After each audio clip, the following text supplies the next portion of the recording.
Thank you for talking to us after a defeat. How are you feeling? Because it was a decent first half, I think, for Manchester United. I think decent 72 minutes, where we didn't take our chances. We should have go in the lead, but we didn't. And then one moment of switching off, and then you're following facts. Garnacho in the first half had several chances. Is there a lack of confidence in there when he gets into the penalty area? Not on Garnacho. I think he's confident. I think he's in a good form in this moment. But yeah, it's the truth. He was one-on-one with the keeper. He could have taken it. But we didn't. And as I say, we controlled the game. It was a solid performance. And then one moment of switching off, and then you're following the facts. Talk about positives. You brought in a young boy to make his debut at the back, Cambuela. Excellent for a debut. Yes, definitely. So very good. And we have, from the 5 centre-backs, 4 are ill or injured. And he steps in, and we trusted him. And I think he proved that he was a trustworthy. It was a shame for Kobe Manu to make the mistake for the goal, because I thought he'd been excellent, Eric, for you. Yeah, also, he played also a good game, as I think the team played over a long period, a good game. But a game is over 96 minutes today, and you have to keep the focus, and of course, you have to net. Jermaine, should Erik ten Hag be doing better with the players at his disposal? I'm not too sure, to be honest. I think if you look at last couple of weeks, I mean, when you look at young players coming through, they've probably been the better players. And normally, over the years, when you're a young player and you come through and there's potential, you need the senior players and the players that have been there to help you. I've said for a long time now that I do believe that some of the players at Man United, it's almost like they don't understand, or they don't sort of like appreciate where they're at. Because I think the magnitude of that football club and the demands, and we talk about little things like hard work. I mean, that's a bare minimum. You know, that's the first thing you bring to a game before anything else, because you have to be a decent player to be there in the first place. So for me, I think, you know, that's your application. Are you going to run around? Are you willing to tackle? The small details of football never changes. And sometimes you look at these players, you think, do you actually realise where you are? Or do you even appreciate where you are? And it's quite worrying. They've got their second lowest points tally at this stage of a Premier League season of Manchester United. Yesterday, Erik ten Hag said key players are going to be returning very soon. January is just round the corner. How confident are you that he can turn things around? Yeah, but the reality of the Premier League is different. Key players might be returning, but you don't know if you're going to lose other players, you know, so you can't say that. It's not that is a problem. The problem is, when I'm looking at the team, I don't know what the identity of the team is. I don't know what is the style of play. What's the idea here? What's the plan? How, you know, today we see Onana having the ball, trying to play it out from the back, and it gets him nowhere. You bring in, you know, a very young, a very expensive striker, and at no point throughout the course of the season so far have I seen any signs of the play being designed to put him in positions to score. We saw Man City bringing Haaland in last season. You know, the first sort of third of the season, the goals he scored came of something he did himself, and then all of a sudden you could see that the work that was done behind the scenes, you know, they've got him in the game, in the plan. Now he's, you know, scoring easy, you know, side foot goals, you know, his little tap-ins and stuff like that, because they're playing that number 9 in that. So I think there's there's something in there where he needs to sort of take a step back, Erik ten Hag, and say, what do I need to do with these players that I have available in order to, first of all, stop leaking goals, because that is a problem. Secondly, score goals. And how do I get the next goal? 4 games without a goal. It's a long time, you know. Yeah, plenty for the Dutchman to think about across the Christmas period. OK, our focus switches and then from East London to north of the capital. You can discuss from now until the end of days what Manchester United's plan was for this game. I still don't know. I'm very disappointed. I don't think I've seen them play this bad for a long, long time. And obviously the stats that you just said there, was it season 90-30? 31-32. It just doesn't make sense to me, you know. Because they lost as many as 13 before Christmas. Yeah, and you think about how well they did last season, and you know, finish in the top 4, won a cup, win the FA Cup final as well, and spend a lot of money in the summer, and you think you're looking for progress. Yeah. Well, that's not progress, is it? And far too many players today on that pitch are not good enough to play in this team or for this football club. We'll reflect more on what that means for Manchester United, but credits and headlines belong, of course, to David Moyes and West. Yes, Mo, congratulations. 2 goals last week, another today. You must be delighted to help your team to another Premier League win. Yeah, as an attacker, that's what I'm here to do, is to put the ball in the net. But most importantly, we got the 3 points, and I'm really happy for the fans because this is the last game before the Christmas. So this is a perfect gift for them, and then we wish them happy Christmas, and they're going to enjoy from this. There was a tactical change just before the first goal. You moved from right to left. There was a switch around in the front three. What difference did that make? Paqueta and Jazz, and me, we have the flexibility to play in all different positions. So when we switch, it makes us less predictable. So I think it was a good change from the coach, and it worked. I'm very, very happy for that. It must be an absolute joy to play with Lucas Paqueta. He's now assisted the last 5 goals in the Premier League. Yeah, like I said before the game, his vision and his passing ability, when he gets the ball, I just need to run, and I know he'll find me, and I admire a lot that from him, In terms of your goal celebration as well, the fans here at West Ham, they absolutely love it. What does it mean? It doesn't mean anything, actually. I'm just sitting down to take a deep breath, I'm tired. You're just getting a rest. Yeah. And the home form here at the London Stadium has been brilliant. It's another win, as you say, for the fans. How pleased are you that you've been able to give them a big win in the last home game of this year? Really, really big, because, this was a very, very good team, and then we stayed disciplined, and like I said, I'm very happy for us to win this for them. They're going to have their amazing Christmas to enjoy, and this is a gift from us to them. Mo, congratulations. Have a good Christmas. Thank you. Thank you. Yeah, man, very much in form and enjoying life right now. He said his celebrations because he's tired. It was so funny. But yeah, I mean, it's 6 league goals at this stage. 10 in all comps. 10 in all comps at this stage of the season. That's an amazing return. Bowen, 11 league goals. And it helps. When you've got your 4 players scoring goals, you've got a chance. Yeah. It was There really is something about him, right side, left side, coming down the middle. Half the price of Anthony. I still don't get that. If you know that you play so well, why are you picking Anthony over him? This guy, I'm okay. It's his first season, When people get to know him, he might just drop a little bit in level, but at the moment he's doing really, really well. And the goal that he took it so well. Yes, loads of mistakes in that goal, but you still have to put it in the back of the net. Yeah. And he did. And 10 goals in his first season before Christmas, that's pretty good going. Very good. I don't want to inflict further misery, but he was linked with Manchester United in the summer. But let's have a look at Jared Bowen's goal, the first of the 2. I mean, this is another player very much in form, Jermaine. I mean, he's going from strength to strength, isn't he? Yeah, because even last season, we sat here speaking about him, but because of what a ball, but the first touch, for me, makes the goal. Because I think if he doesn't get the first touch right, I think maybe the goalkeeper comes out and gets it. But you see him here, I think he does really. So much energy, 11 league goals. I did this because... but Paqueta's role in this? Unbelievable pass. It's just, you can say that this is a beautiful goal, and it is. They're waiting for their opportunities, and they took them so well.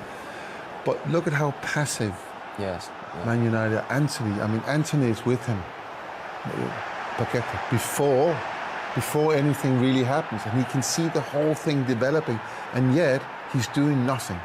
And you saw Scott McTominay he's nearly on the back line, and you're just thinking, what are these players thinking here? Why are they not doing what they've been trained to do every day, in training, but over the years as well? Yeah. They are little, simple things, like having a look around yourself, helping your team. And for me today, yes, West Ham, they're winning 2-0. They didn't play the best of the games. They took the opportunities that came their way, but those opportunities came their way because Man United players simply weren't doing their jobs. Yeah. And I think if you can get more pluses than minuses, I think it could be something small. You look at it and you think, okay, is that goal avoidable? If you get Johnny Evans probably could have got closer. We watched the second goal. Kudos has a lot to do still. He takes the chance with his weaker foot. Again, Johnny Evans, I think if you get closer, you actually stop the shot. Was 2-0 avoidable? I think so. I think so. I think you see here, I spoke on the top of the show about, West Ham on transition, they're really good. But you see here, he takes the ball quite wide here. Johnny Evans, he gets level with him, but he doesn't come forward. So for me, I think he does well to get level, but then you have to engage and try and block it. You have to try and block the shot, and especially he's on his weaker side there. I think if you come forward and try and block it, listen, it's small details, but for me, it's avoidable. But it's still a great finish. Goes between his legs into the far corner. Yeah, take nothing away from what Kudus is doing here. It's really, really, really good attacking work. But then, Kobe Mainu loses the ball, lack of concentration. I feel really sorry for him, because that would probably be something that's going to go on some headlines tomorrow.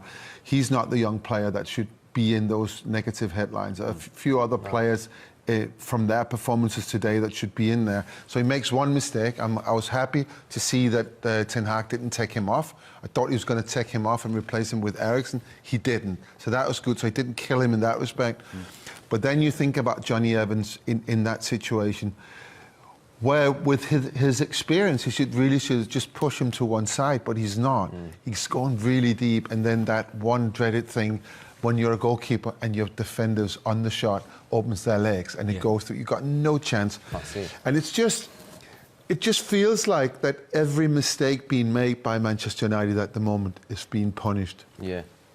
And can you avoid that? I think you can. I mean, you start by working hard for your team, working hard for your teammates. And we said this right from the beginning. Yeah. It's slow. There's no atmosphere. They're not doing anything. At half-time, we were showing a little bit of a Man United build-up play, which was just, in many ways, irrelevant. It was just, there was no plan to it. And it was like that for Man United today. And West Ham got an easy win, which is a little bit silly to say. Manchester United failed to have an effort on target in the entire second half. How do you explain that? It's hard to explain, isn't it? I mean, we speak about West Ham, and it wasn't the best West Ham performance.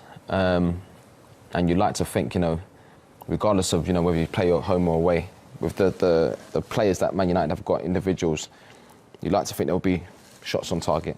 You can't always score, I understand that, but I like to think throughout the game to work the goalkeeper, and they haven't done that. And it is worrying, because you look at the players that they've got, and it doesn't seem to be getting any better.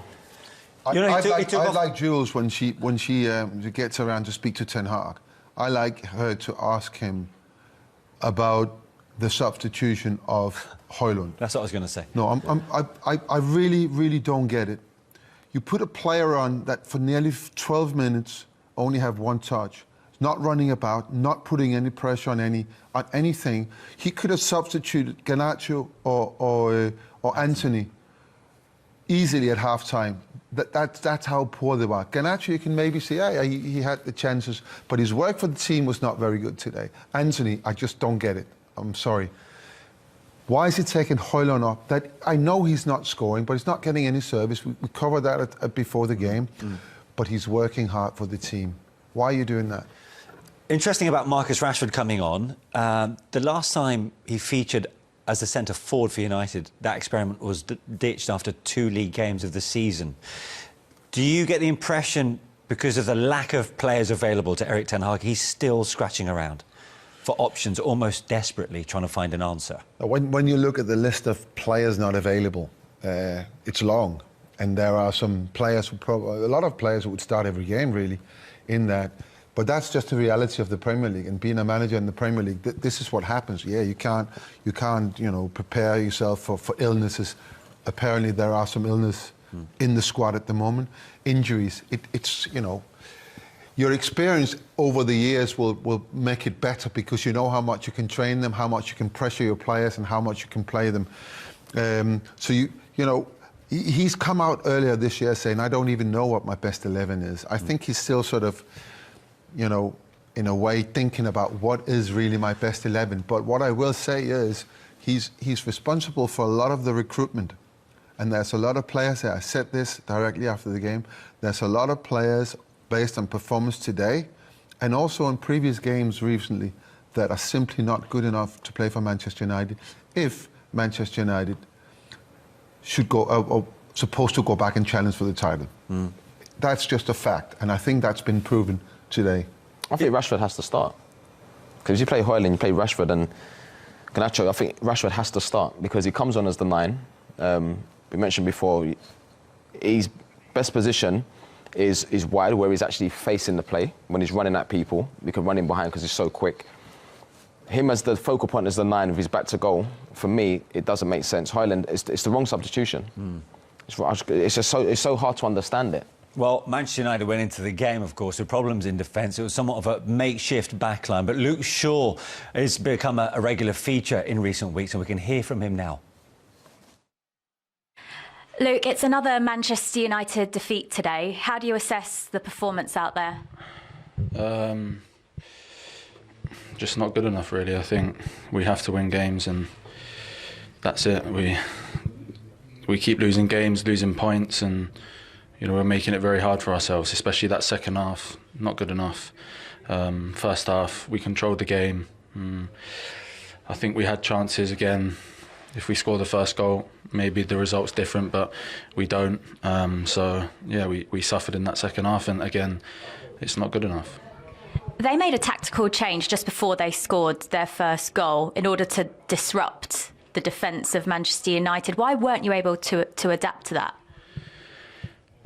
I don't feel like it disrupted us. I think I have to be honest. The pass was an unbelievable pass, and obviously he got a bit of luck with the rebound, and that's that. But the second goal, okay, it's a mistake, but that doesn't matter. I think from the start of the second half, we was not the same as the first half, and it showed, and that's why I'm here now, and we've lost 3 points again.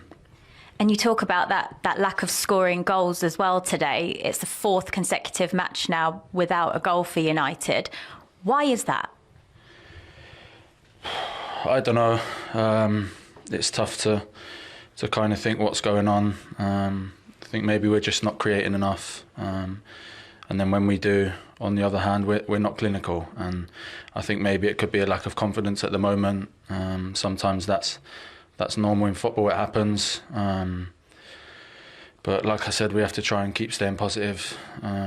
We've got another big game coming up against Aston Villa, so we can't feel sorry for ourselves. We have to pick ourselves up and go again, because it's a home game, and like I said, we can't keep dropping points. We have to win games.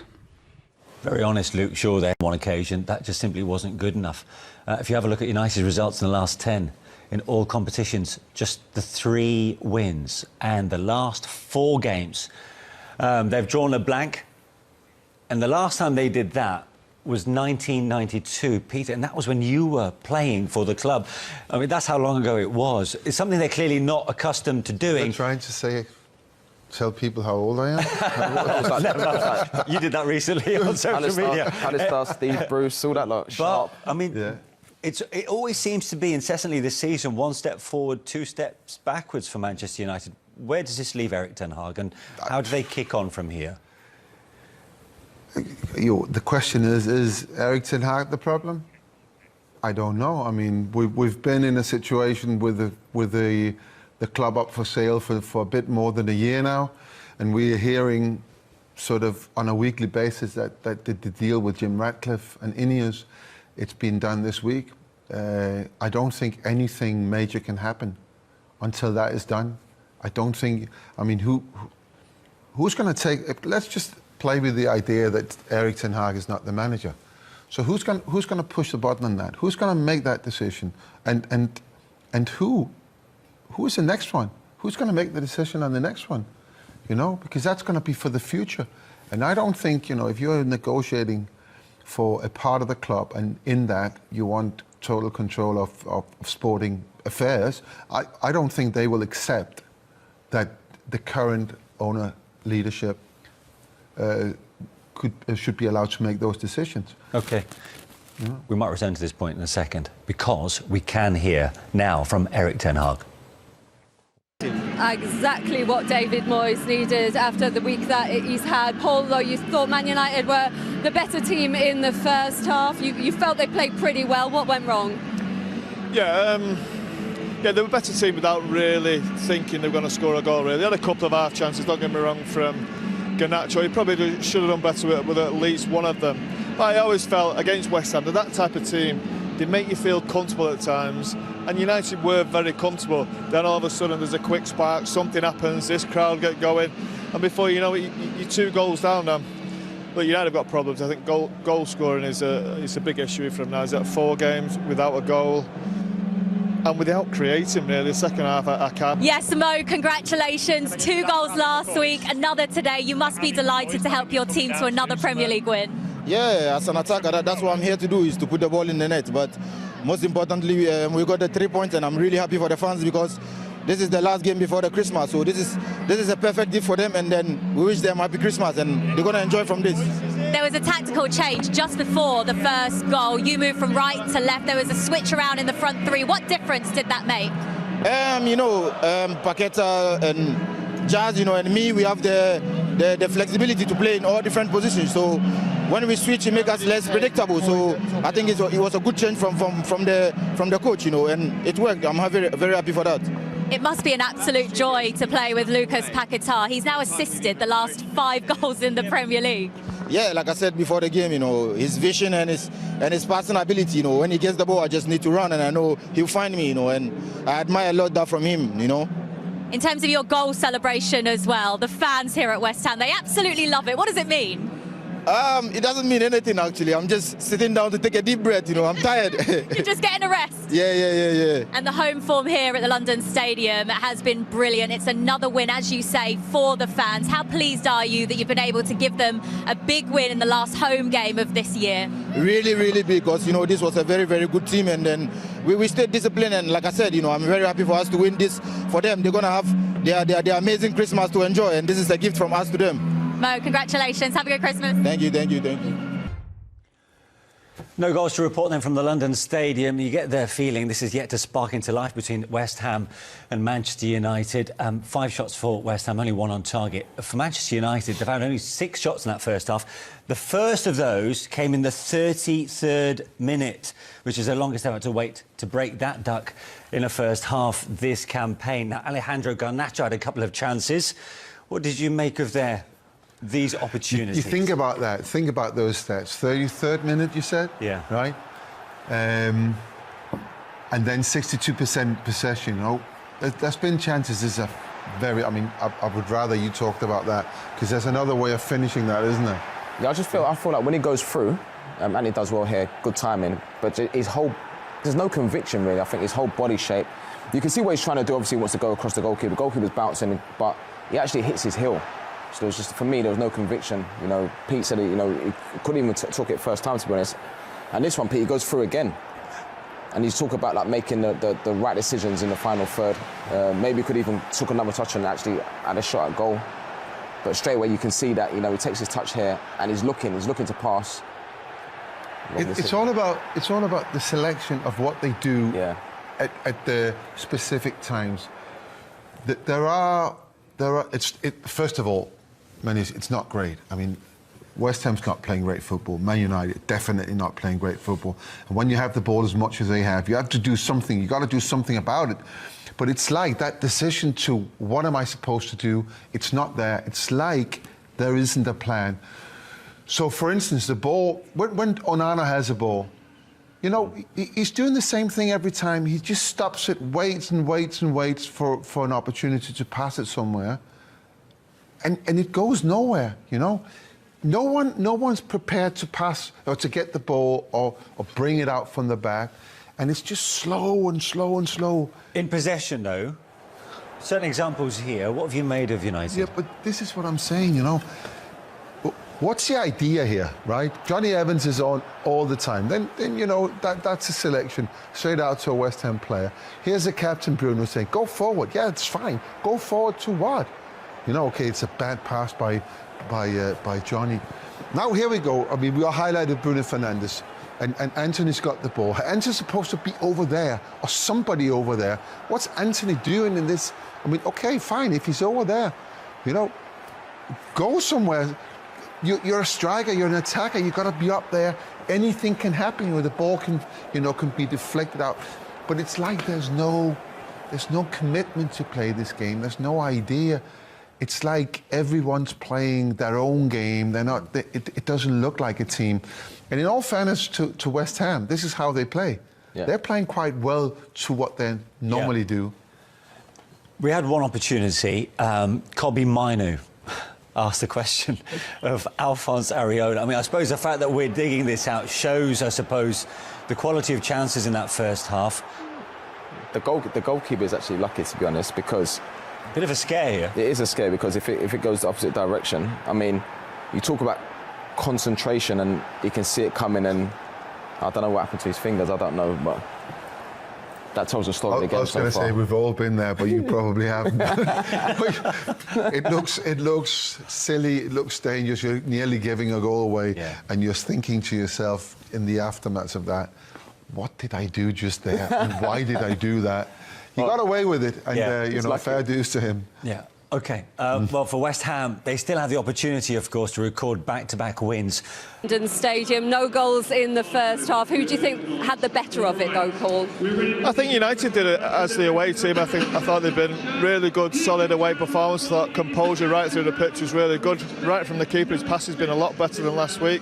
And I think they've all been comfortable and they've all received the ball well and tried to be positive. OK, they haven't got the goal they possibly deserve, especially towards the last 10 minutes of the half. Garnacho especially was a real threat down that left-hand side. Erik ten Hag, before the game, he said he wanted them to build on the Liverpool performance, to have better build-up play, be better in possession. Have you seen that? Oh, yeah, definitely. They've been much better in possession. I think it was 62% possession or something. And it's been more progressive as well. It's been the final third of the pitch a lot. OK, a little mistake there by Antonio. I think has actually been quite lively, but with a bit more care, I think this team deserve probably to go in front. It's still not created so many clear-cut chances, but there's been a lot more positive. I think Mainu in midfield's control things well. Anthony now, the shot on target. They've been lively. I think Garnacho especially is the one who looks like he's going to be the real threat for them. They started to step it up just before half-time, didn't they, where the best chances came. Kudus gifting them the best one. Yeah, look, that's a really good chance. He don't quite get it out of his feet. But as you say, you come to away grounds like this, for the first half an hour sometimes, you have to dig in and you have to possibly defend a little bit more. But as the half went on, I thought they looked more and more dangerous. Could Garnacho go for goal there again? I think Man United have been the better team. I think they've been a real threat. And if I'm honest here, in all truth, I think a little bit disappointed with West Ham. Do you feel like you've had to lower your expectations, though, of what is really good for you? That could quite possibly be true, but no, I think I'm trying to look at trying to be not so biased, but try and have an unbiased view of it. And I think United have done well. I think as far as away performance, away grounds to come to, they've kept the crowd really quiet. I think they've done really. They certainly have. Derek Ray, joined here on the commentary box as always by Lee Dixon, and it's all about action from the Premier League in this case. It is Manchester City up against Tottenham Hotspur. Yeah, thank you, Derek. Always my favourite time of the week, spending time with you at games. We should be in for a belter here with these two. And here's the Manchester City lineup. Ederson gets the nod in goal. Alexander Zinchenko starts with Joao Cancelo in the fullback positions. Kevin De Bruyne starts with Rodri in central midfield. And the main forward is Gabriel Jesus.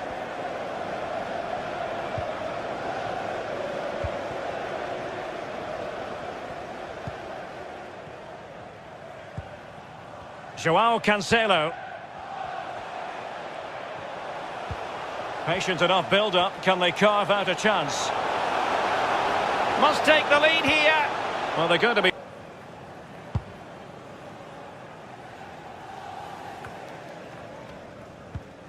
I must say, I think it's impossible to take your eyes off Kevin De Bruyne when he's in top form. And Lee, so much to like about the Belgian and the way he goes about his business. Absolutely. I'm just trying to think of a weakness. I'm not sure how good he is in the air.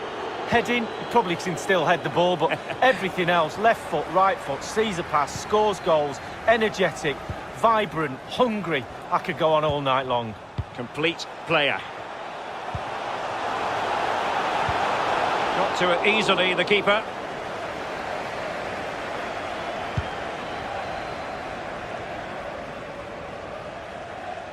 Losing the ball, Dele Alli. De Bruyne threading it through.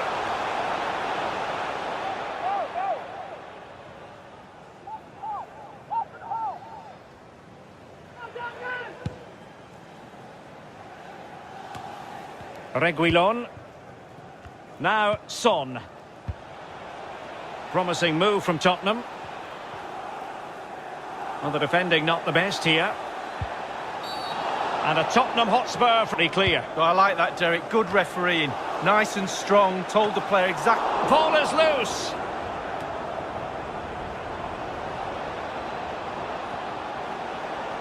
MRBEAR.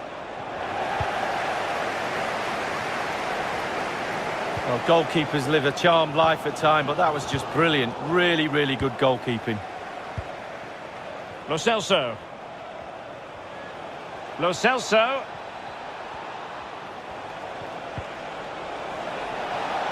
Bale. Son in the centre. Just not testing the